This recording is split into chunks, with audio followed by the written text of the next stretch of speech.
Welcome to Indian Thoughts, Shining Wings channel. Kindly tune to our website for hundreds of motivational stories in text, audio, and video. I am Joseph. Episode 15 Time Bank.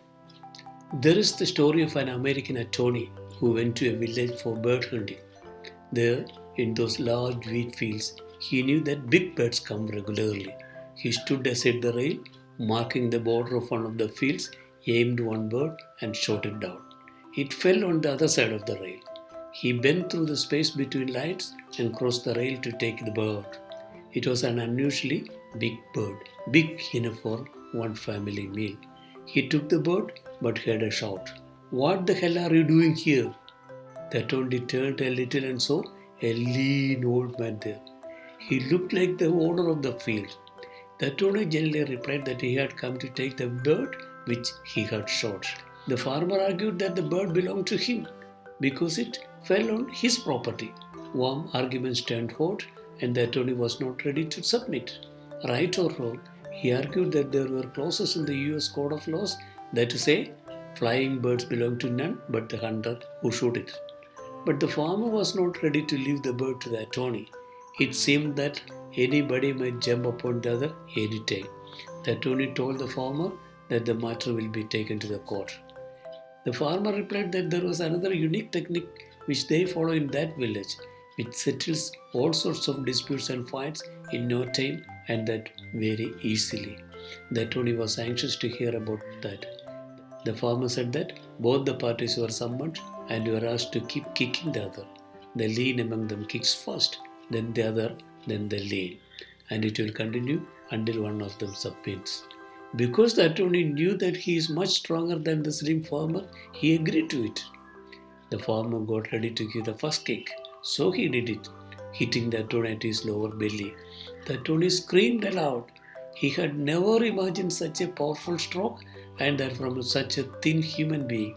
The attorney said, "Okay, now it is my turn." The farmer replied, "That is true, but I have decided to submit.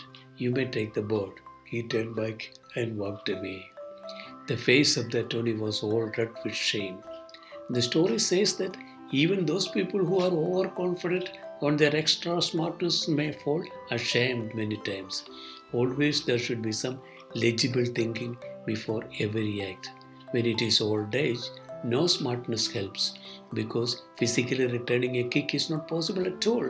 Only very few realize this and schedule their daily chorus accordingly. Because of this unawareness, families are broken and relationships are shattered. There is the story of a young officer who had moved his old mother to an old age home. One day, he received a call saying that his mother was breathing the last. He hurried to the place immediately. He sat aside his mother and asked her if he could do anything for her. She replied that he can fix a fan in this room and also give a refrigerator for the kitchen. She said that because they did not have a refrigerator in the kitchen, they could not keep any food in reserve and she had to go to bed hungry many evenings. The son asked his mother why she did not tell him about this before. She said that it was okay for her, but he may not be able to withstand this when his children drop in here. Most of the time, our thoughts are either shrink like that of the attorney or toned like that of the young officer. I remember reading a post written by an Indian student in Switzerland. He had written that people that deposit their free time in time banks.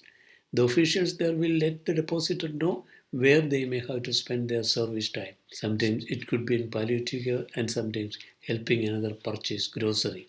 It can be some sort of humanitarian or public service. All this will be marked in their account and they can freely withdraw it when they need it most. This facility could reduce old age related complaints in the country to such a low point. Doesn't such a thing fit our country too? One thing I can assure you, all these culture, religion, politics, caste, attitude related clashes we see outside will not affect time banks. While lying helpless, our concern would not be any of this. In 2018, there was a heavy flood that strangled Kerala from all sides. People were caught in their own shelters and many without food. I heard the experience of a man traveling in a public bus. His journey was interrupted because of an overflowing river. They were all taken to a lower primary school turned relief camp. Some got only newspapers to spread down on the wet cement floor. Some fortunate people got sheets and very few got pillows. They had to spend 2 days there. Among them were very rich, over conservative, and blindly religious too. They were clearly holding on to their understanding the first day. The next day, everybody did submit to their fates and waited patiently for somebody to bring them food packets. Their only wish was that they get an extra morsel. Thank you all for patiently watching this.